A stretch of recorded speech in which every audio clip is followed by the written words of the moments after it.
Non.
La grâce et la paix du Seigneur soient avec vous.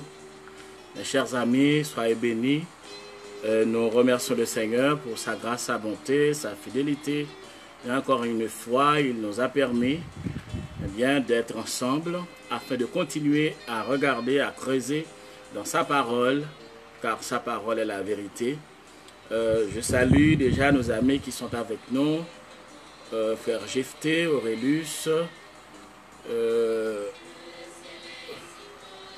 il y a la sœur Léone Tenise et également il y a plusieurs autres amis qui sont avec nous. Et soyez bénis dans le nom précieux de notre Seigneur Jésus-Christ. Bien, nous sommes ici dans le cadre de notre émission « Quelle heure est-il » à l'horloge de la parole de Dieu. Quelle heure est-il à l'horloge de la parole de Dieu? C'est pour cela que nous sommes là, pour continuer à étudier dans la parole du Seigneur, afin de savoir quelle heure est-il. Tu dois commencer par te rendre compte que au jour le jour, il y a des événements. Les événements se précipitent. Les signes se multiplient. On dirait qu'il y a une étape qui vient d'être franchie. Donc, on comprend que nous avançons à vive allure vers la fin. Et si tu jettes un regard, ne serait qu'un regard furtif, tu vas voir que les jours passent avec beaucoup plus de rapidité. Donc, on dirait qu'il y a quelque chose qui s'en vient. Et nous autres servantes, serviteurs du Seigneur, nous savons ce qui s'en vient. Ce qui s'en vient, c'est le retour de notre Seigneur Jésus-Christ. Et si le retour de notre divin Sauveur Jésus-Christ s'en vient, eh bien, nous autres servantes et serviteurs du Seigneur, nous avons la responsabilité de continuer à nous préparer, à rester prêts pour ce grand départ, comme on dit en anglais, pour ce rapture. Donc, c'est dans ce cadre-là, mes chers amis, que nous continuons à ouvrir nos Bibles afin de nous orienter davantage, de rechercher ce que le Seigneur nous donne comme enseignement, comme signe, afin que nous puissions nous orienter et garder notre fidélité dans sa parole. Car la parole de notre Seigneur, c'est la vérité. Car d'éternité en éternité, il est Dieu. Donc soyez bénis, tous ceux-là qui sont avec nous pour la première fois, et ceux-là qui, qui sont toujours là avec nous. Eh bien, nous sommes heureux de vous rencontrer, et nous savons que le Seigneur vous a fait aussi grâce, parce que j'ignore comment vous avez passé la journée, mais ce dont je suis sûr, c'est que toutes choses concourent bien de ceux qui aiment Dieu. S'il y avait des difficultés, des problèmes auxquels tu étais confronté durant cette journée, eh bien, cela revient à dire que le Seigneur a fait avec toi un bout de chemin d'expérience et de grâce. Parce qu'avec le Seigneur, il n'y a pas d'échec. Avec le Seigneur, il y a des moments de grâce, des moments de joie et d'allégresse, mais aussi des moments d'épreuve, d'expérience avec notre Dieu. Parce que notre Père Céleste, qui est un excellent pédagogue, eh bien, il tient à ce que ses enfants grandissent en maturité. N'est-il pas écrit dans les Saintes Écritures que le Seigneur Jésus-Christ a grandi en stature, en grâce. Donc le Seigneur veut que ses serviteurs et ses servantes continuent à croître dans la sagesse et en maturité, afin que nous puissions continuer à tenir bien haut l'étendard étoilé de l'Évangile. Ah oui, cet évangile, l'apôtre Paul a dit, l'évangile est la puissance de Dieu pour le salut de quiconque croit. Avant d'aller plus loin, mes chers amis, nous allons prier le Seigneur. Mais avant de prier le Seigneur, nous allons lire une partie des Saintes Écritures afin de donner gloire à notre Dieu.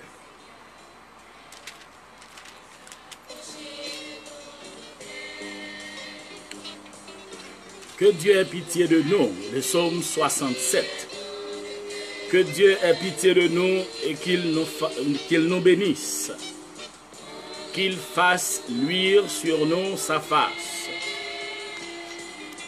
afin que l'on connaisse sur la terre ta voie, et parmi toutes les nations ton salut. Les peuples te louent, ô Dieu, tous les peuples te louent. Les nations se réjouissent et sont dans l'allégresse, car tu juges les peuples avec droiture, et tu conduis les nations sur la terre. Les peuples te louent, ô Dieu, tous les peuples te louent. La terre donne ses produits. Dieu, notre Dieu, nous bénit. Dieu nous bénit, et toutes les extrémités de la terre le craignent. Amen. Le psaume 67.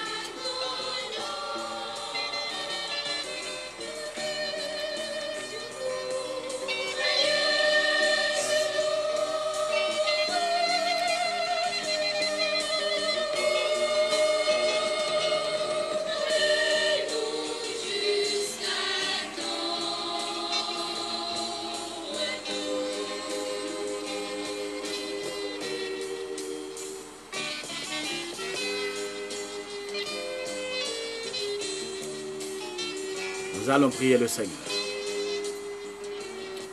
Dieu de merveille, Dieu de toute éternité, nous sommes infiniment reconnaissants pour ta grâce, ta bonté, ta fidélité. Nous ne savons que dire, quel mot employer, quel verbe utiliser, Seigneur, pour te dire merci. Tant tu continues à opérer des merveilles, des prodiges, en faveur de tous tes enfants et en faveur du Fils de l'homme, Seigneur, parce que même les méchants, jouissent de tes bienfaits. Ils ont le souffle de vie. Ils continuent à gagner leur pain. Ils continuent à respirer en dépit de leurs abominations, en dépit de leur conduite reprochable. Oh Dieu, que tu es merveilleux, que tu es miséricordieux. Seigneur, que ton nom soit adoré, soit exalté, car d'éternité en éternité, tu es Dieu. Nous t'adorons, souverain des cieux. Nous te sommes infiniment reconnaissants pour les multiples bienfaits que tu continues à faire pleuvoir, ô Dieu, sur chaque de nous. Merci pour le sang de Jésus-Christ qui a coulé sur le bois du calvaire. Merci, Seigneur, de nous pardonner nos péchés, nos iniquités, tout ce que, oh Dieu, nous avons fait, penser, qui lui était contraire à ta sainte volonté. Merci, Seigneur, des provisions que tu as faites en notre faveur. Merci pour la vie éternelle. Merci pour ce merveilleux plan de salut. Merci, céleste Père. Tu es digne de gloire. Et Seigneur, nous continuons à crier à la manière des anges, des séraphins, ô Dieu, pour dire Saint, Saint, Saint à l'Éternel des armées. Et toute la terre, oh, et tout l'univers est rempli de sa gloire. Seigneur, nous te remercions, nous te louons. Encore cet après-midi, souverain des cieux, nous sommes reconnaissants pour ta grâce, tes bienfaits. Nous savons, Seigneur, si tu n'étais pas là, les choses ne seraient pas ainsi, ô Dieu. Les choses seraient bien pires. Mais à cause de ta présence, ô Dieu, car ta présence, ô Dieu, est une garantie. Nous te sommes infiniment reconnaissants, ô Dieu. Que ton nom soit béni, que ton nom soit loué, que ton nom soit exalté, Seigneur. D'aller bénir nos amis, nos participants, Seigneur. Ceux-là qui se sont toujours donné la peine de participer avec nous durant ce moment. Nous te supplions, oh Dieu, d'intervenir en faveur de chacun d'eux, d'aller les bénir. Tu connais les problèmes auxquels ils sont confrontés, les difficultés, oh Dieu, que l'ennemi continue à déverser sur leur chemin. Nous te supplions d'intervenir dans leur famille, Seigneur, respective, parce que tu es le Dieu Tout-Puissant. Puisses-tu apporter la paix, la guérison, la joie, la force, ô Dieu, la puissance, ô Dieu. Donne-leur d'avoir un regain de force. Donne-leur d'être totalement recouverts par ta puissance, ô Dieu, car ils sont nombreux par les temps qui courent. Ceux-là qui ont perdu la foi, ceux-là qui se trouvent un petit peu confus, ceux-là, ô Dieu, qui ne savent que dire, que faire. Ceux-là, ô Dieu, qui pensent à autre chose. Nous te supplions, Seigneur, toi, là, Seigneur, sur toi, ô Dieu, la perfection personnifiée. Nous te supplions d'intervenir en leur faveur. Puisses-tu les guérir, les transformer, Seigneur, les assister, car tu n'es jamais à court de miracles, tu n'es jamais à court de prodiges, tu n'es jamais à court de bénédictions, surtout en faveur de tes enfants, car tu es le même hier, aujourd'hui et éternellement. Nous te supplions, Seigneur, de manifester ta présence, ô Dieu. Encore une fois, nous voici réunis, Seigneur, devant ta majesté, pour que tu nous enseignes. Tu continues à nous enseigner, car lorsque tu nous enseignes, ô Dieu, nous sommes plus que vainqueurs. Lorsque tu nous enseignes, ô Dieu, nous sommes comme des soldats aguerris, prêts à partir, à monter au front, Seigneur. Nous te supplions de te manifester, d'intervenir par ta puissance. Nous te supplions de baptiser du Saint-Esprit nos amis souverains des cieux. Donne à chaque de nous la grâce d'expérimenter la plénitude du Saint-Esprit. Donne-nous, Seigneur, de produire les fruits de l'Esprit, car nous évoluons dans un monde corrompu, dans un monde où le mal est appelé bien et bien est appelé mal, dans un monde où la corruption est érigée en valeur, dans un monde où l'on n'a aucun respect pour la vie de l'être humain, Seigneur, dans un monde où le matérialisme est une religion, dans un monde où l'argent est déifié. Nous te supplions, oh Dieu, d'accorder la force à tes serviteurs, car plus que jamais, Seigneur, nous avons besoin d'un regain de grâce, de puissance, d'être revêtus par la puissance du Saint-Esprit, Seigneur, afin que nous puissions continuer à résister, à faire œuvre qui vaille, et à marcher de victoire en victoire, jusqu'à ce que tu reviennes nous chercher. De faire au-delà de nos pensées, souverain des cieux, car tu es digne, tu es Dieu d'éternité en éternité. Nous comptons sur toi, ô Dieu. Au nom de Jésus-Christ, ton Fils, notre divin Rédempteur, nous te prions. Celui auquel soit la louange, la gloire, l'honneur, la magnificence, au siècle des siècles. Amen.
continue, mes chers amis, dans le cadre de notre émission. Quelle heure est-il? Alors, l'heure de la parole de Dieu. Quelle heure est-il? Alors, l'heure de la parole de Dieu. Les événements se précipitent. Presque chaque jour, il y a des événements. Et laissez-moi, en fait, ne pas vous faire peur, mais pour vous dire que les choses continueront à aller de mal en pis. Pourquoi? C'est parce que, à mesure que les jours passent, nous nous approchons du retour de notre divin Sauveur Rédempteur, Jésus-Christ. Ce n'est pas pour vous faire peur parce que la Bible a déjà parlé de ça. La Bible a donné toutes les informations concernant les événements qui doivent influencer, qui doivent se réaliser durant ce qu'on appelle la période du dernier temps. Et c'est dans ce cadre-là, mes chers amis, et vous n'êtes pas sans savoir qu'ils sont nombreux ceux-là qui cherchent à savoir, mais qu'est-ce qui se passe? Eh bien, de quoi demain sera-t-il fait? Ils sont nombreux ceux-là qui recherchent du secours auprès des devins, auprès de ceux des cartomanciennes, etc. Il y en a des gens qui vont chez des marabouts à la recherche des informations. Pourquoi? C'est parce qu'ils ont peur. Et la confusion est totale. Et il y en a qui cherchent des informations auprès de Nostradamus, auprès des Simpsons, etc. Mais nous autres serviteurs de Dieu, les informations qui sont dignes de foi, nous les retrouvons dans la parole de Dieu. Parce que ce sont des informations que nous n'aurons pas à interpréter, mais ce sont les informations qui sont dignes de foi. Pourquoi? C'est parce que la parole de Dieu est la vérité. Et nous sommes vraiment heureux, mes chers amis. Pourquoi? C'est parce que la parole du Seigneur est notre guide, c'est notre boussole, et c'est elle qui nous aide à marcher, non seulement de victoire en victoire, mais c'est elle aussi qui a la vertu de nous éclairer, de luire notre chemin, d'éclairer notre chemin, afin que nous puissions continuer à marcher. Et de cette façon, aucun serviteur de Dieu, aucune servante du Seigneur ne saurait se perdre, même dans la cohue des événements qui se déroulent, qui surviennent. Eh bien, pourquoi? C'est parce que la parole du Seigneur est notre boussole. La parole de Dieu est la vérité. Et nous disons avec le psalmiste, ta parole est une lampe à mes pieds et une lumière sur mon sentier. N'oubliez pas que nous sommes toujours dans le cadre de l'étude de cette prophétie, la prophétie des 70 semaines du prophète Daniel. Donc ici, on est toujours dans la dernière partie, surtout dans la série des trompettes, dans la série des événements, les 7 sceaux, les 7 trompettes et les 7 coupes, mais on est depuis quelque temps dans la série des trompettes. Donc, et on est déjà arrivé à la 5e trompette. Donc, depuis quelque temps, on est en train d'étudier la 5e trompette. On était arrivé, durant notre dernière émission, au verset 5e, au verset 5e, et c'est là que nous allons repartir ce soir.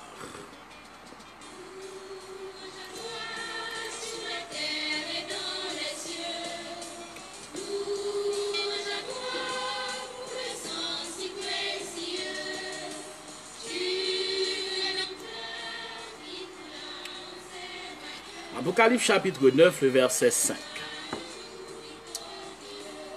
Il leur fut donné non de les tuer, mais de les tourmenter pendant 5 mois. Et les tourments il est tourmenté de les tourmenter pendant 5 mois. Et le tourment qu'elle causait était comme le tourment que cause le scorpion quand il pique un homme. En ces jours-là, les hommes chercheront la mort et ils ne la trouveront pas. Ils désireront mourir, et la mort fuira loin d'eux. Ces sauterelles ressemblaient à des chevaux préparés pour le combat. Il y avait sur leur tête comme des couronnes semblables à de l'or, et leurs visages étaient comme des visages d'hommes. Elles avaient des cheveux comme des cheveux de femmes, et leurs dents étaient comme des dents de lion. Elles avaient des cuirasses comme des cuirasses de fer, et le bruit de leurs ailes était comme un bruit des chars, un bruit de chars à plusieurs chevaux qui courent au combat. Elles avaient des queues semblables à des scorpions et des aiguillons, et c'est dans leur queue qu'était le pouvoir de faire du mal aux hommes pendant 5 mois. Elles avaient sur elles comme moi l'ange de l'abîme, nommé en hébreu Abaddon et en grec Apollyon. Le premier malheur est passé, voici il vient encore 2 malheurs après cela.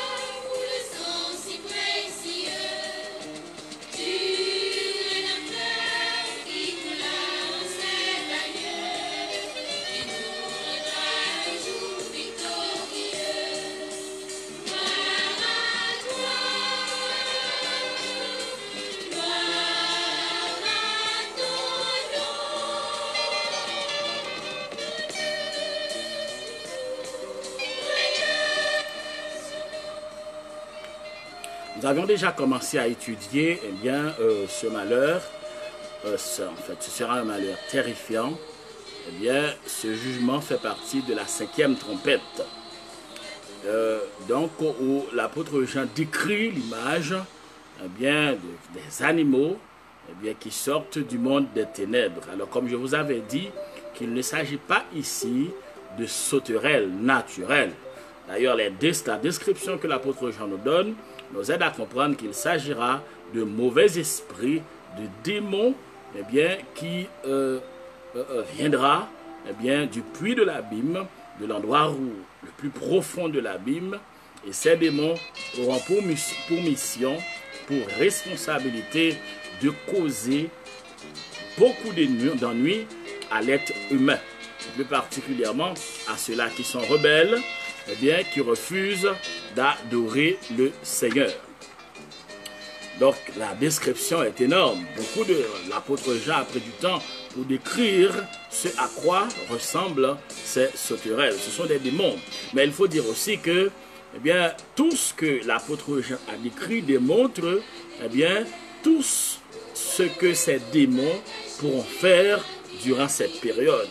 Et une période de 5 mois, le Seigneur a pris du temps pour expliquer ça.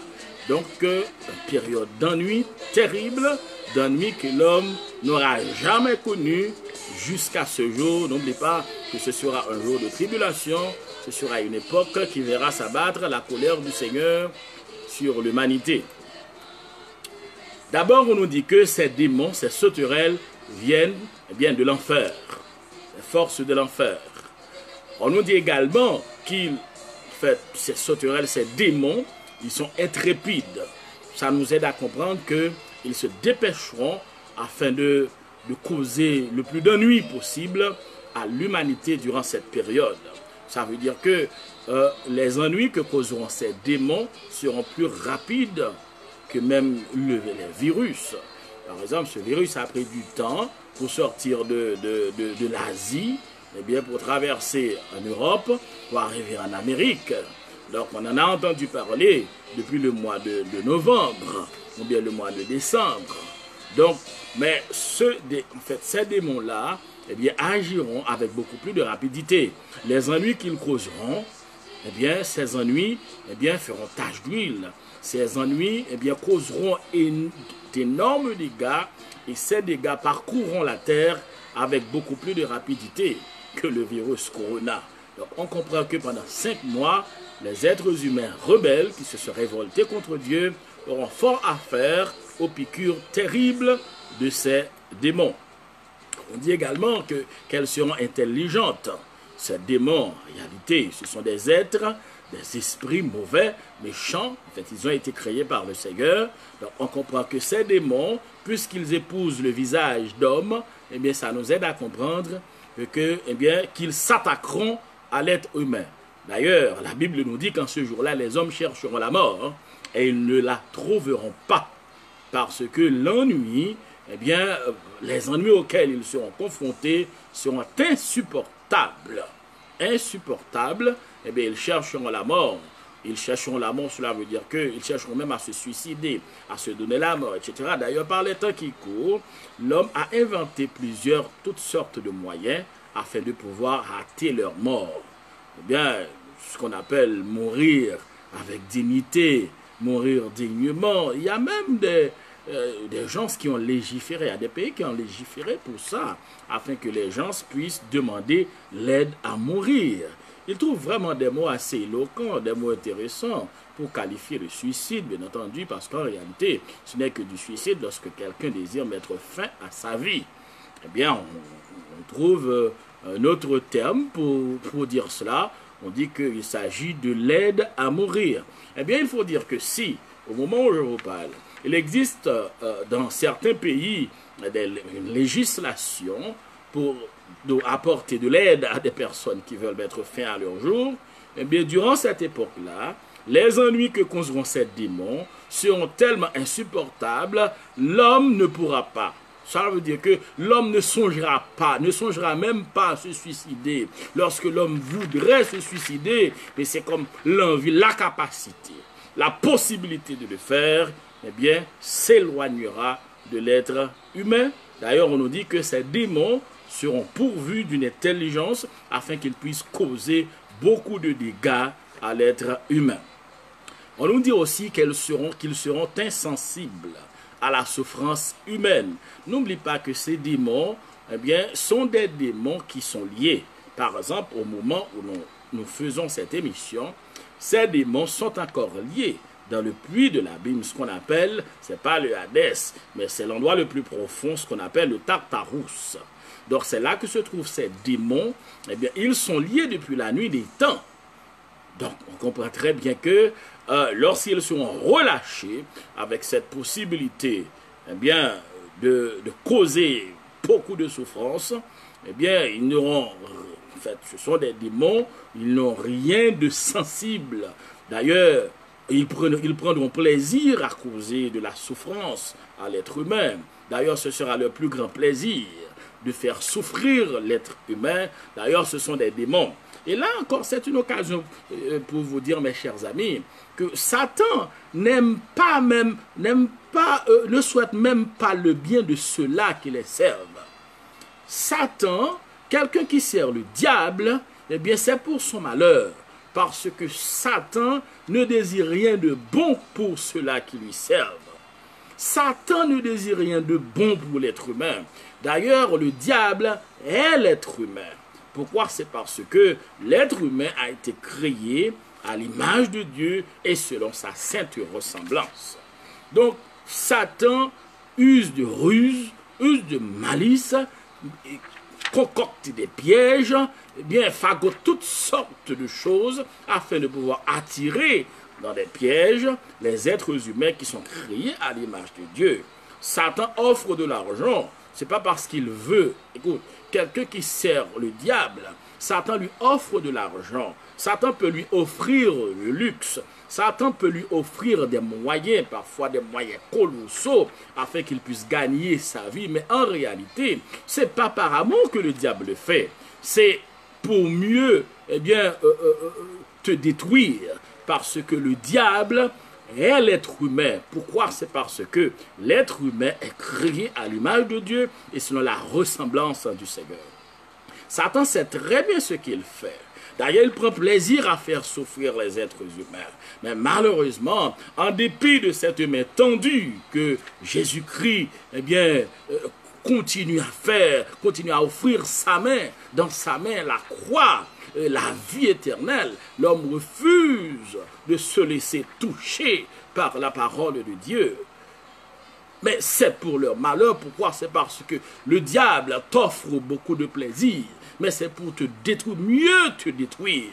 Donc, mes chers amis, on comprend très bien que le diable, c'est vrai, il peut offrir de l'argent. D'ailleurs, dans ce monde, le diable offre beaucoup de richesses. D'ailleurs, il était venu auprès du Seigneur pour lui offrir de la richesse, pour lui dire, regarde toutes les richesses et les trônes, les royaumes de ce monde. Si tu te prosternes devant moi et tu m'adores, je vais te les donner.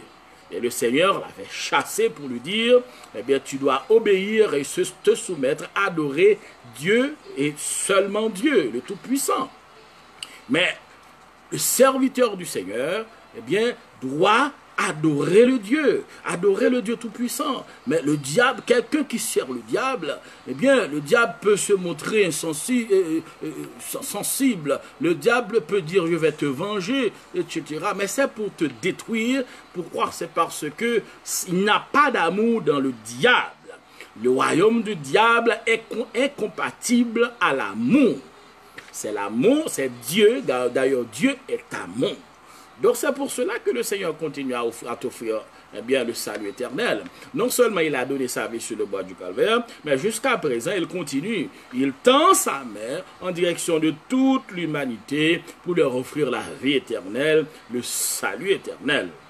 Mais malheureusement, l'homme refuse d'ouvrir son cœur pour que le Seigneur puisse changer son cœur pour recevoir ce salut éternel. Mais en dépit de ce choix, l'homme fera face à des difficultés énormes et c'est pour cela qu'après le départ de l'Église du Seigneur, à ce moment-là, la colère de Dieu, eh bien, se déversera sur cette humanité, l'humanité rebelle. Comme je le dis toujours, Dieu est éternel, mais sa patience sa patience ne l'est pas. Dieu est éternel. Mais lorsque le Seigneur t'offre le salut, il ne va pas continuer à te l'offrir indéfiniment. Si tu as fait ton choix, tu refuses d'accepter le salut que le Seigneur t'offre, eh bien, le Seigneur finalement va retirer sa main et tu vas avoir affaire à sa colère, car la colère du Seigneur, c'est comme on dit, c'est le feu. Tu vas avoir affaire au feu de la colère du Seigneur Tout-Puissant.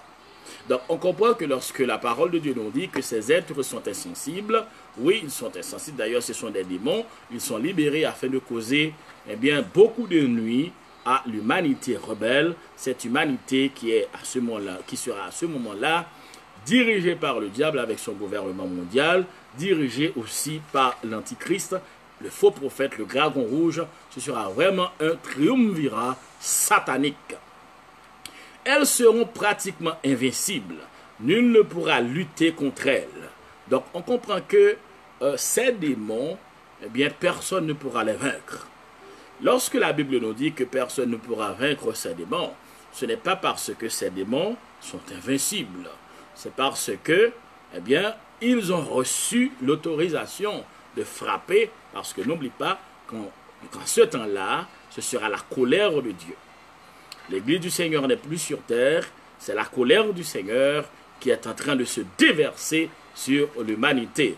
Donc ces démons ont reçu l'autorisation de frapper l'humanité avec beaucoup d'ennuis. Ils feront énormément de ravages au point que l'homme cherchera la mort et la mort les fuira. N'oubliez pas que lors de l'ouverture du 6e sceau, les dirigeants, les hauts dignitaires de ce monde, eh bien diront aux montagnes, cachez-nous devant la face de celui qui est assis sur le trône et devant la colère de l'agneau. C'est vrai, ils avaient demandé, même aux rochers, aux montagnes, de les cacher. Mais ils n'avaient pas pris du temps pour se repentir de leurs péchés. Et c'est ce que la parole du Seigneur nous a aidé à comprendre, mes bien-aimés. Donc, arrivé ici, là, lorsque le puits de l'abîme sera ouvert, et ces démons, eh bien, déverseront, en fait, des démons viendront, eh bien, causer d'énormes dégâts, eh bien, ce sera un moment terrifiant pour l'humanité. En fait, je vous rappelle que vous ai dit que les gens ne vont pas voir des structurels, eh bien, avec des visages vraiment horribles en train de marcher comme ça pour dire non, nous sommes des démons, nous sommes venus eh bien, du puits de l'abîme. Mais non, mais les ennuis, eh bien, qui seront causés à l'humanité durant cette période très difficile, ces ennuis-là, le Seigneur nous montre sur le plan spirituel qu'est-ce qui, eh bien, comment est-ce que tout cela se déroulera. Vous devez vous réjouir vous devez vous réjouir. Pourquoi? C'est parce que l'Église du Seigneur, si tu as déjà le Seigneur dans ta vie, l'Église du Seigneur ne sera plus sur terre, parce que tout cela eh bien, aura lieu durant ce moment qu'on appelle la grande tribulation. On nous dit aussi que ces démons seront investis d'autorité. Pourquoi? C'est parce qu'ils auront des couronnes d'or. C'est pas une mince affaire là, c'est pas un jeu d'enfant. Ils auront des couronnes d'or qu'elles porteront. Ça veut dire que ces démons auront beaucoup d'autorité de frapper terriblement, horriblement contre l'humanité. Donc au point qu'ils causeront la guerre, ils enlèveront tout ce qui a rapport à la paix, tout ce qui a rapport à la joie, tout ce qui a rapport à l'allégresse, le luxe. Vous voyez qu'il y a des gens qui ne sont même pas capables de passer une nuit à la maison. Pourquoi? Ils passent des jours, des heures dans des boîtes de nuit. Pourquoi? C'est parce qu'ils sont gagnés par le plaisir, par-ci et par-là. Ils font du gaspillage avec leur argent. Pourquoi? C'est parce que c'est le plaisir qui importe pour eux, même leur famille. Leur famille est reléguée à l'arrière-plan. Ce qui importe pour eux, c'est le plaisir. Et bien, durant ce moment, mes chers amis, l'homme, le plaisir en soi disparaîtra. Pourquoi? C'est parce que la colère du Seigneur continue, en fait, déversera son flot sur l'humanité. Et on nous dit aussi que leurs chevelures forment des femmes. Donc tout cela, c'est une description faite de l'horreur, eh bien, qui marquera cette période très difficile, eh bien, qui verra eh bien, la sonnerie de la 5e trompette. Donc, on comprend que lors de la sonnerie de la 4e trompette, eh bien, la nouvelle était donnée à l'humanité pour dire faites très attention aux autres malheurs qui s'en viennent, parce que ces malheurs seront beaucoup plus dangereux, ces malheurs seront beaucoup plus insupportables que les 4 sons de trompette. Donc, bien aimé, là, on est arrivé, eh bien, à la fin de la 5e trompette. Donc, tout cela, eh bien, ces ennuis se manifesteront par la guerre, la paix sera totalement enlevée de la terre. Et la Bible nous dit que ce puits de l'abîme, ces démons ont un roi. Ça veut dire qu'il y a quelqu'un qui siège eh bien, au-dessus de ces démons. Eh bien, le nom c'est Abaddon. Ça nous montre bien aimé qu'il y a ce qu'on appelle une hiérarchie au niveau du monde des ténèbres. Il y a une hiérarchie au niveau du monde des ténèbres. Il y a des démons qui sont encore plus puissants que d'autres. Donc on comprend lorsque le Seigneur avait dit aux disciples, eh bien lorsque les disciples étaient venus auprès de lui pour dire Seigneur, pourquoi n'avions-nous pas pu chasser eh bien ce démon qui est eh bien sur ce petit garçon? Et le Seigneur de leur dire, cette sorte de démon ne peut sortir que par le jeûne et par la prière. Donc on comprend mes chers amis que dans le combat spirituel, eh bien il y a des démons qui sont plus puissants que d'autres. Mais ce dont nous sommes sûrs, c'est que notre Seigneur Tout-Puissant, lui, eh bien sa puissance dépasse tous les démons réunis. C'est pour cela, mes chers amis, qu'en tant que serviteurs de Dieu, nous devons toujours nous revêtir de l'armure du Seigneur.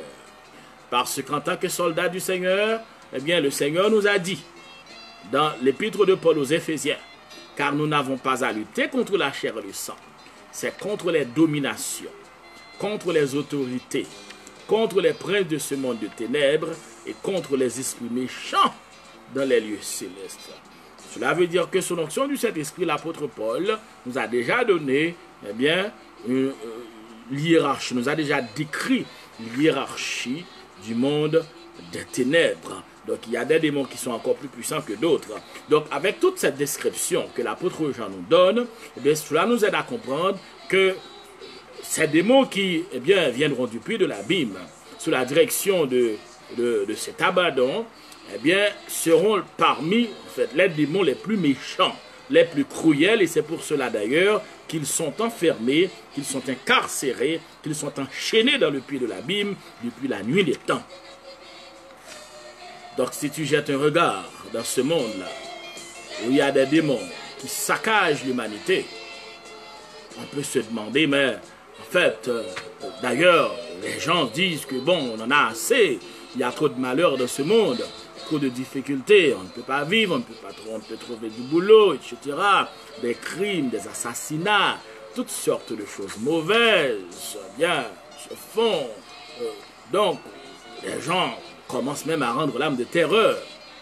Donc, on se demande que comment ce monde pourra-t-il supporter, comment sera la situation de ce monde lorsque ces hordes démoniaques, eh bien, cruelles, eh bien, surgiront du sous-monde pour investir le territoire mondial. On se demande que feront les habitants de la terre qui sont les rebelles, ceux-là qui se sont rebellés contre Dieu. Donc ce sera vraiment terrible et très difficile.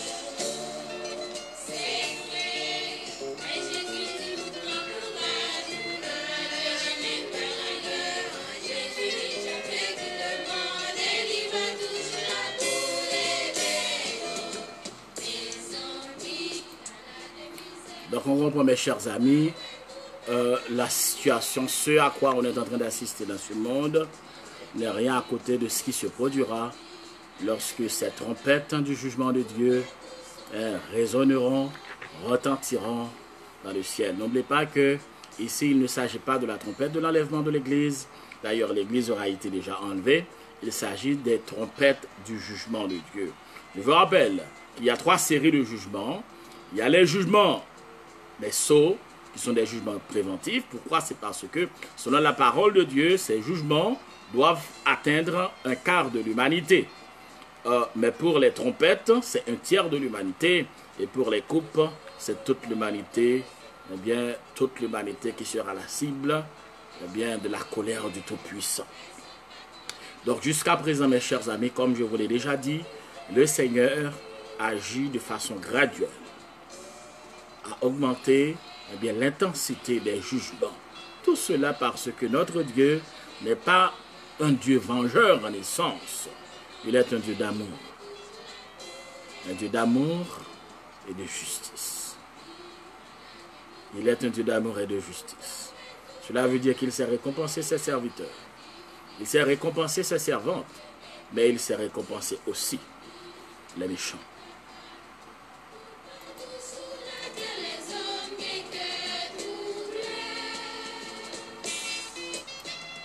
Donc on comprend que lorsqu'on regarde l'humanité, on voit le trouble partout. Et les troubles augmentent en intensité. Presque chaque jour, même chaque semaine, il y a quelque chose qui bouleverse soit l'économie, soit une prétendue paix, même cette petite paix, on dirait, mondiale. Donc il y a quelque chose qui vient toujours perturber, augmenter les troubles, augmenter la confusion. D'ailleurs, tout le monde est en train de se demander, mais demain, de quoi demain sera-t-il fait? Et après cette affaire de confinement, etc., beaucoup d'argent sont dépensés. Mais n'oubliez pas, mes chers amis, notre Dieu, pour nous autres chrétiens, nous croyons que toute chose concourt au bien de ceux qui aiment Dieu. Et c'est pour cela que nous n'avons pas à nous plaindre. Au contraire, nous devons profiter de ces moments pour passer beaucoup plus de temps dans la présence du Seigneur. Nous devons lui demander d'être revêtis, de nous revêtir davantage de grâce, de puissance, d'onction, de nous aider à lui servir mieux. Il faut demander au Seigneur de faire de nous, eh bien, non seulement ses enfants, mais ses enfants comme était l'apôtre Jean. C'est lui qui était plus proche du Seigneur. Il faut profiter de ces moments pour confesser nos péchés à Dieu, pour nous repentir, pour demander au Seigneur de nettoyer notre cœur, de nettoyer notre âme, de nettoyer notre vie. Il faut prendre ces moments, mes chers amis, pour que le Seigneur puisse dépister toute velléité, toute, je dirais, eh bien, tout péché, eh bien, dans notre cœur, dans notre âme, dans notre esprit. Que le Seigneur nous blanchisse, qu'il nous nettoie profondément, afin que nous puissions réellement semblables à lui. Nous ne savons pas pourquoi le Seigneur permet ces choses, mais ce dont nous sommes sûrs, mes chers amis, que le Seigneur permet ces événements parce qu'il veut que ses enfants se préparent davantage, parce que l'heure du départ est très proche.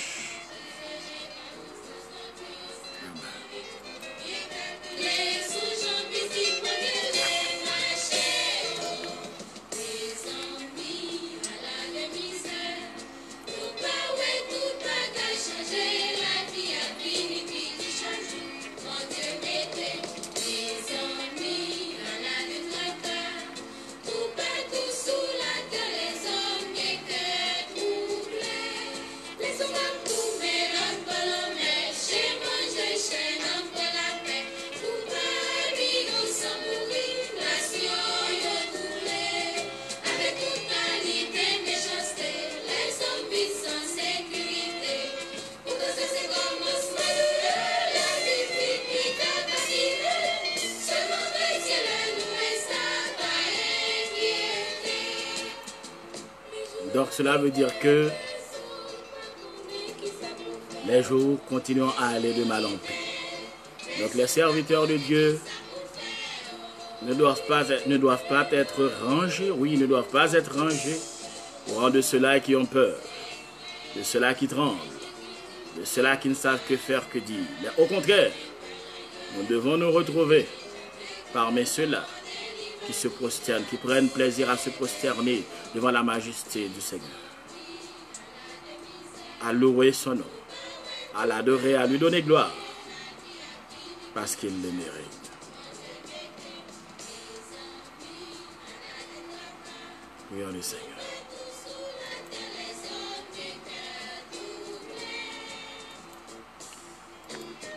Seigneur, nous te donnons gloire, nous te sommes infiniment reconnaissants pour ce moment béni que nous avions passé dans ta présence. Encore, Seigneur, nous te remercions pour ta parole, car ta parole est la vérité. Donne-nous, Seigneur, la grâce de ne pas nous borner à écouter ou à enseigner seulement, mais au contraire, Seigneur, à mettre en application. Car le jour, Seigneur, oh, lorsque la trompette de l'enlèvement retentira du ciel, ceux-là qui monteront seront ceux-là qui auront mis en application ta parole. C'est pour cela que nous te demandons, Seigneur, d'accorder cette grâce à chaque de nous, de mettre en application ta sainte parole, de vivre par elle. Permets que notre vie, oh Dieu, puisse témoigner ta grandeur.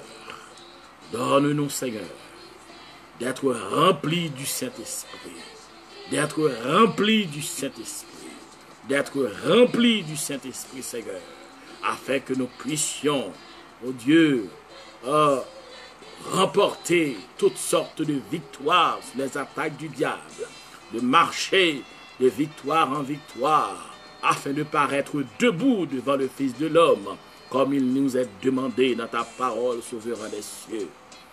Merci pour ta parole que tu nous donnes, ô Dieu, pas pour nous faire peur, pas pour faire pression sur chaque de nous, mais au contraire, pour nous mettre au courant, ô Dieu, du protocole, oui, du protocole de la fin des temps.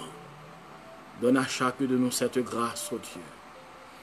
Ô Dieu, la grâce de rester fidèle, de garder le bon dépôt, de mettre en application ta parole, de vivre par toi et pour toi, Seigneur, afin qu'au jour béni, jour de victoire, nous puissions dire à la manière de Paul, j'ai combattu le bon combat, j'ai achevé la course, j'ai gardé la foi. Seigneur, il y a tellement d'événements, il y a tellement de choses, il y a tellement de pièges que l'ennemi continue à semer sur la route de tes serviteurs, afin de nous désorienter, afin de nous faire, oh Dieu, afin de nous confondre. Et nous savons que tu as déployé toute l'étendue de ta puissance, afin d'aider tes serviteurs où qu'ils se trouvent, quelle que soit leur nationalité, afin qu'ils puissent combattre le bon combat. Car comme c'est dit dans ta parole, à celui qui vaincra et qui gagnera la course, je donnerai autorité sur les nations. Oui, Céleste Père, donne à chacun de nous la grâce d'être rangé au nombre des vainqueurs. Nous sommes là ce soir, Seigneur, parce que nous voulons, oh Dieu, rester des vainqueurs. Nous sommes des vainqueurs et nous voulons rester des vainqueurs. Et ce sont les vainqueurs, oh Dieu, qui monteront avec toi lors, oh Dieu, lors de l'enlèvement de ton époux, de ton Église souverain des cieux. Donne-nous afin de combattre le bon combat. Oui, il y a des moments de découragement. L'ennemi multiplie les obstacles, multiplie les troubles, multiplie les attaques, multiplie, oh Dieu, pourquoi? C'est parce que il commence à respirer l'odeur du départ de ton Église. L'ennemi respire l'odeur du retour glorieux de notre divin Sauveur. Il respire l'odeur de la fin des temps. Donne-nous cette grâce, ô Dieu Seigneur, de marcher en nouveauté de vie, de laver notre robe, ô Dieu, la robe de notre vie, qu'elle soit propre, qu'elle soit bien lavée dans le sang de l'agneau, afin que nous soyons préparés pour ce grand départ. Céleste Père, merci pour ce moment. Merci pour nos amis, Seigneur, ceux-là qui ont participé avec nous. Nous te supplions de les visiter de façon particulière. Donne-leur la grâce, ô Dieu, de continuer cette œuvre d'évangélisation souveraine des cieux. Ô Dieu, car c'est à cela que l'Église du Seigneur est appelée. C'est pour cela que tu as donné l'Église. C'est pour cela que tu as placé ton Église dans ce monde, afin de l'évangéliser, afin de prêcher ta parole, d'enseigner ta parole avec puissance et autorité. Seigneur, donne-nous de rester fidèles et de continuer à combattre le bon combat. Seigneur, la nuit est sous ta garde. Puisse-t-elle, ô Dieu, contribuer à ta gloire et à ton honneur. Et préserve-nous, ô Dieu, des flèches du monde des ténèbres. Et nous te supplions, ô Dieu, de détruire toutes les attaques du monde des ténèbres dans le nom de Jésus-Christ. Dans le nom de Jésus-Christ. Que même les veillées du monde des ténèbres soient confus au nom de Jésus-Christ. Même les velléités du monde des ténèbres soient confuses au nom de Jésus-Christ. Que la confusion règne dans le monde des ténèbres au nom de Jésus-Christ. Nous te prions ainsi, Sauveur des cieux. À toi appartiennent l'honneur, la gloire, l'autorité au siècle des siècles.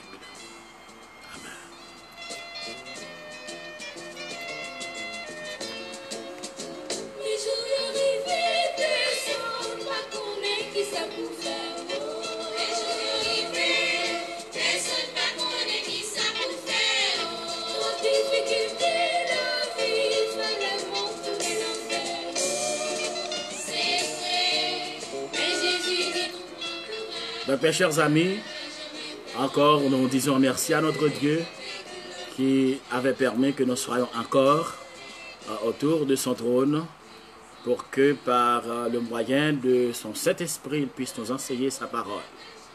N'oubliez pas, l'important, mes chers amis, c'est de mettre en application sa parole, car sa parole est la vérité. Ceux-là qui n'ont pas encore reçu le Seigneur Jésus-Christ, si toi tu m'écoutes, tu nous regardes, et tu n'as pas encore reçu le Seigneur Jésus-Christ dans ta vie, encore la question t'est posée, mais qu'est-ce que tu attends pour le faire? Tout ce que tu as à faire, c'est d'accepter Jésus-Christ. Tout ce que tu as à faire, c'est de dire, Jésus, je te soumets ma vie. Je t'en supplie, sois-en le maître. Je te soumets ma destinée, sois-en le maître. Pardonne mes péchés, pardonne mes iniquités. Désormais, sois mon Seigneur. Désormais, je t'accepte pour mon Sauveur. Désormais, je t'accepte pour mon Seigneur. Désormais, je t'accepte dans ma vie. Donc, c'est tout cela que le Seigneur a besoin que tu lui offres ta vie. Et de cette façon, il pourra entrer dans ton cœur, y établir sa demeure. Toi qui as déjà accepté le Seigneur Jésus-Christ dans ta vie, continue à combattre le bon combat. Méfie-toi de ce monde. Plus rien ne sera comme avant. Méfie-toi de ce monde qui continuera toujours à parler de la paix, d'une fausse joie. Les choses continuent à aller de mal en pis.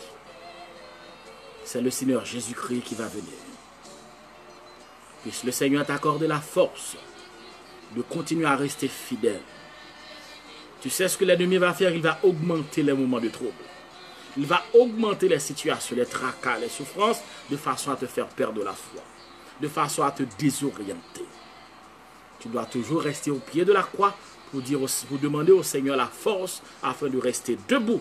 Parce que n'oublie pas que seuls les vainqueurs pourront monter avec le Seigneur lors de l'enlèvement de son Église. Lorsque la trompette de l'enlèvement aura retenti dans le ciel, ce sont les vainqueurs. C'est pour cela que le Seigneur Jésus-Christ a dit, à ceux-là qui vaincront, oui, à ceux-là qui vaincront, et qui gardera jusqu'à la fin mes œuvres, je donnerai autorité sur les nations. Il les pètera avec une verge de fer. Donc n'oublie pas, toi qui as déjà Jésus dans ta vie, alléluia, tu fais partie des vainqueurs. Tu fais partie des vainqueurs, n'oublie pas. À mesure que l'on approche du jour du retentissement du son de la trompette de Dieu, les problèmes vont augmenter en intensité. Les troubles vont augmenter en intensité. C'est même pas encore le début des douleurs. Pourquoi? C'est parce que les douleurs commenceront vraiment après le départ de l'Église de Jésus-Christ. Aussitôt que la parenthèse sera fermée, l'Église de Jésus-Christ est enlevée, c'est là que commencera le début des douleurs. Donc ce à quoi tu es en train d'assister n'est rien à côté de ce qui se produira durant cette époque terrible que sera la grande tribulation. Puisse le Seigneur continuer à vous bénir. Alléluia. Alléluia. À bientôt.